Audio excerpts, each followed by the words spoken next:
अस्सलाम वालेकुम। आज की इस वीडियो में हम मुकम्मल तौर पर डिस्कस करेंगे कि हेपेटाइटिस होता क्या है और किन किन वजूहात पे की वजह से आपका हेपेटाइटिस हो सकता है, और अगर किसी को हेपेटाइटिस हो जाता है तो उसके क्या क्या साइन एंड सिम्टम्स होते हैं, मतलब कि क्या निशानियाँ होती हैं कि इस बंदे को हेपेटाइटिस हो चुका है, और इसके बाद आप हेपेटाइटिस को किस तरह एक तरह का ठीक कर सकते हो, और कौन सी ऐसी चीज़ें हैं जो कि आपको हेपेटाइटिस से बचा सकती हैं, और अगर आप हेपेटाइटिस का इलाज नहीं करते तो क्या क्या कॉम्प्लिकेशंस हो सकती हैं।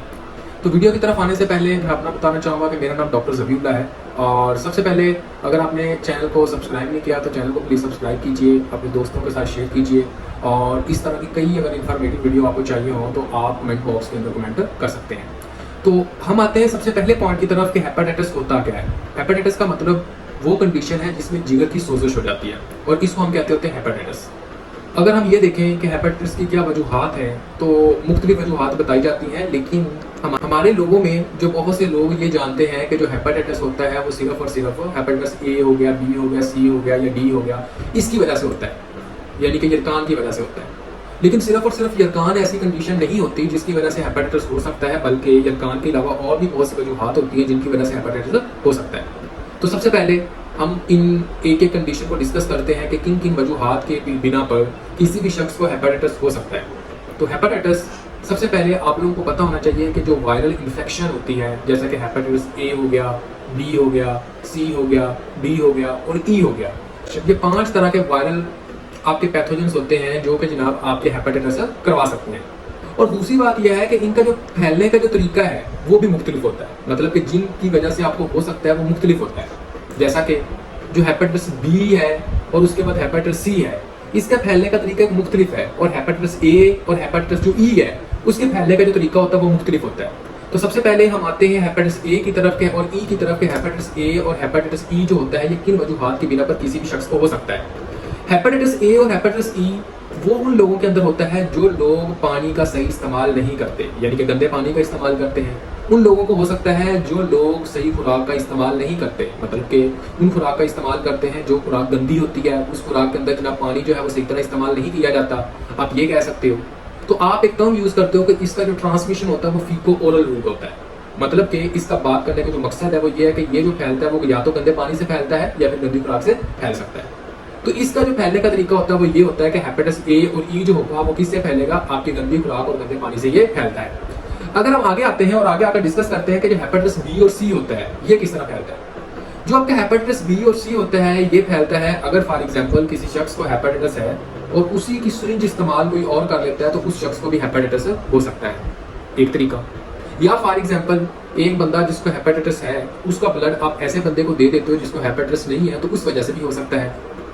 वो बंदा जिसको हेपेटाइटिस है और उसका जनाब आप रेजर इस्तेमाल करते हो तो आपको भी हेपेटाइटिस हो सकता है। और उसके अलावा ऐसा शख्स जिसको हेपेटाइटिस है और उसके साथ आप सेक्सुअल कांटेक्ट करते हो, उसकी वजह से भी आपको हेपेटाइटिस हो सकता है। तो हेपेटाइटिस बी और सी इन दोनों को जो फैलने का तरीका है वो है मुख्तलिफ। उनका क्या तरीका है? उनका ये तरीका है कि उन लोगों के अंदर हेपेटाइटिस बी और सी होगा जिनको एक तरह का या तो वो सिरिंज ऐसी इस्तेमाल की जिनको पहले हेपेटाइटिस था, या फिर आपको कभी ब्लड की जरूरत पड़ी और ऐसे बंदे से ब्लड ले लिया जिसको हेपेटाइटिस बी था या सी था, या फिर एक तरह का आपका कोई सेक्सुअल कांटेक्ट ऐसे इंसान से रहा है जिसको पहले हेपेटाइटिस बी और सी था, या फिर इस तरह हो सकता है कि रेजर का ऐसा इस्तेमाल किया है कि जिसको पहले हेपेटाइटिस बी और सी था वही रेजर आपने इस्तेमाल कर लिया। इसके अलावा और किन वजूहात की बिना पे हो सकता है, वो जनाब आता है आपका लास्ट जो कि हेपेटाइटिस डी होता है। हेपेटाइटिस डी किसी भी शख्स को तब तक नहीं हो सकता जब तक उस शख्स को पहले हेपेटाइटिस बी ना हो, मतलब कि हेपेटाइटिस डी होने के लिए ये जरूरी होता है कि हेपेटाइटिस बी हो।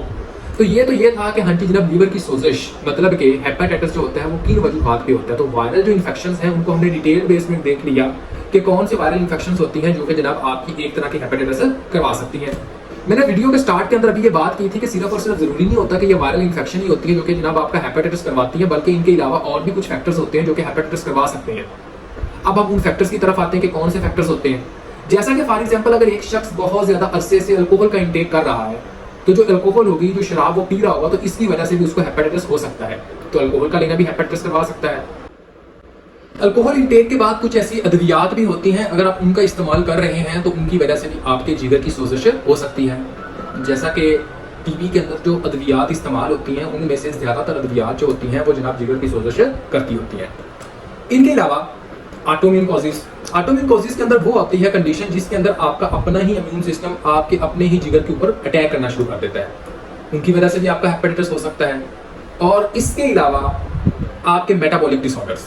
मेटाबॉलिक डिसऑर्डर्स वो कंडीशन होती है जिसके अंदर आपका कोई सब्सटेंस आपके जिगर के अंदर इकट्ठा होना शुरू हो जाता है, जैसे कि कॉपर का आपकी बॉडी के अंदर इकट्ठा होना, इसकी वजह से विल्सन डिजीज हो सकती है। जैसा कि आयरन का आपकी बॉडी के अंदर इकट्ठा होना, इसकी वजह से हीमाक्रोमेटोसिस हो सकता है। तो ये सारी कंडीशंस जो होती हैं ये आपका हेपेटाइटिस करवाती है। तो बात करने का मकसद ये है कि लाजमी नहीं कि जिस बंदे की जिगर की सोजिश है उसको सिर्फ और सिर्फ एक तरह का इन्फेक्शन ही वायरस की हो।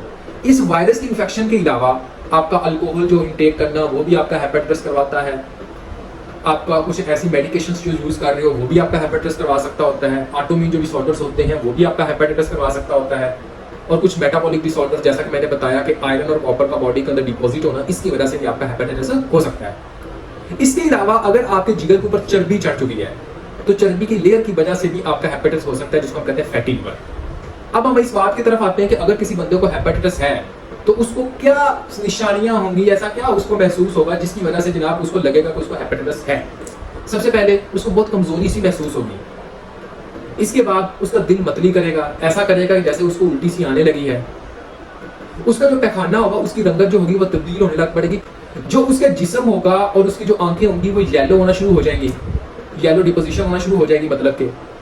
और जैसे ही वो पेशेंट जो होगा वो चलेगा या चलेगी तो उसको बहुत ज्यादा कमजोरी महसूस होगी। इसके साथ हम आते हैं कि कौन से ऐसे काम करें तो हमको जनाब हेपेटाइटिस से हम बच सकते हैं।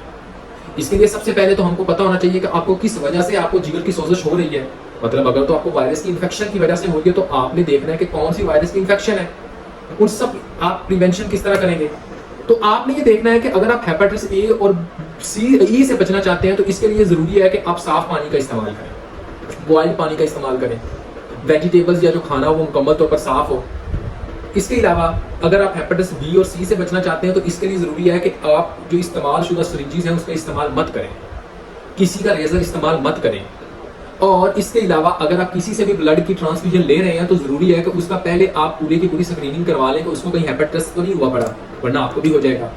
और इसके अलावा अगर किसी शख्स को, पार्टनर को या किसी भी शख्स को एक तरह का हेपेटाइटिस है तो उसके साथ सेक्सुअल कॉन्टैक्ट करते हुए प्रिवेंशन का इस्तेमाल लाजमी करें। और एक ऐसी कंडीशन भी होती है जिसकी वजह से हेपेटाइटिस हो सकता है कि डिलीवरी के दौरान अगर मदर को हेपेटाइटिस है तो बच्चे को भी हेपेटाइटिस हो सकता होता है।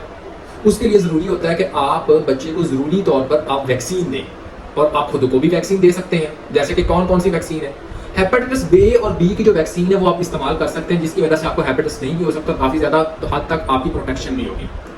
इसके अलावा और क्या है, अगर आप अल्कोहल की वजह से हेपेटाइटिस हो रहा है तो अल्कोहल का इंटेक कम कर दें। कोई मेडिकेशंस हैं जिसकी वजह से हेपेटाइटिस हो रहा है तो मेडिकेशंस का इंटेक कम कर दें। ऑटोइम्यून डिसीज है जिसके अंदर आपका अपना इम्यून सिस्टम आपके ही जिगर के ऊपर अटैक करता है, जिसकी वजह से आपको हेपेटाइटिस होता है, तो इसका बेहतरीन तरीका है कि आपको एक तरह का स्टेरॉइड का इंटेक करना पड़ेगा।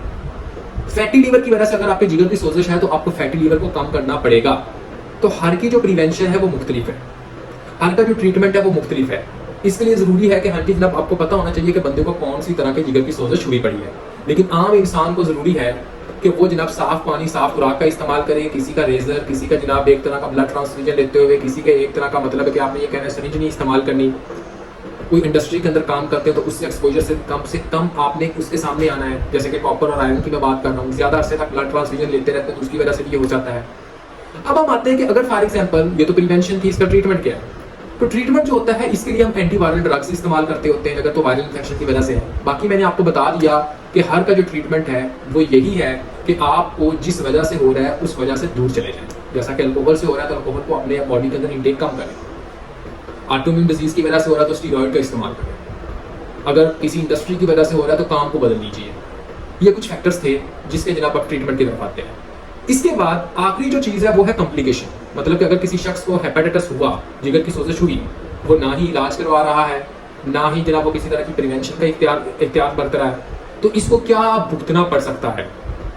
इसके एंड के ऊपर जो हेपेटाइटिस जो होता है वो जनाब आपका एक तरह का लीवर सिरोसिस के अंदर चेंज हो सकता है। लीवर सिरोसिस के बाद ये लीवर कार्सिनोमा के अंदर चेंज होता है। लीवर कार्सिनोमा और लीवर सिरोसिस का जो यूरोपियन कंट्रीज हैं उसके अंदर सबसे बड़ा जो कॉज होता है वो अल्कोहल का इंटेक होता है। वो बहुत ज्यादा शराब का इंटेक करते हैं जिसकी वजह से उनका जिगर जो होता है वो खराब हो जाता है। लेकिन जो डेवलपिंग कंट्रीज है जैसे कि पाकिस्तान हो गया, यहाँ पे सबसे ज्यादा जो आपका एक तरह का जिगर की जो सोजिश होती है वो आप ये कह सकते हो कि हाँ जी जनाब वो आपका एक तरह का हेपेटाइटिस की वजह से होती है। जिगर का जो कार्सिनोमा होता है, लीवर की जो सिरोसिस होती है, उसका जो मोस्ट कॉमन कॉज है वो है जनाब आपका हेपेटाइटिस बी और सी। और इस वजह से अगर कौन कौन सी कॉम्प्लिकेशंस होती हैं कि जिससे पता चल जाता है कि हाँ जी जनाब अब आपका जिगर मुकम्मल तौर पर खराब हो चुका है और इसके बाद लीवर कैंसर के अंदर चेंज हो चुका है, इसका जो इलाज है वो लीवर ट्रांसप्लांट है। इसके ऊपर मैं ऑलरेडी एक वीडियो बना चुका हूँ, आप जाके जो है वो जनाब मेरे चैनल के अंदर जाकर देख सकते हैं। और उस वीडियो का जो लिंक है वो मैं कमेंट बॉक्स के अंदर भी शेयर कर दूंगा कि अगर किसी बंदे का जिगर खराब हो गया तो ऐसी कौन सी निशानियां होती हैं जिससे पता चल सकता है कि उसका जिगर खराब हो चुका है। इसी तरह की अगर आपको कोई भी वीडियो चाहिए हो तो आप कमेंट बॉक्स के अंदर कमेंट कर सकते हैं और अपना बहुत सारा ख्याल रखिएगा।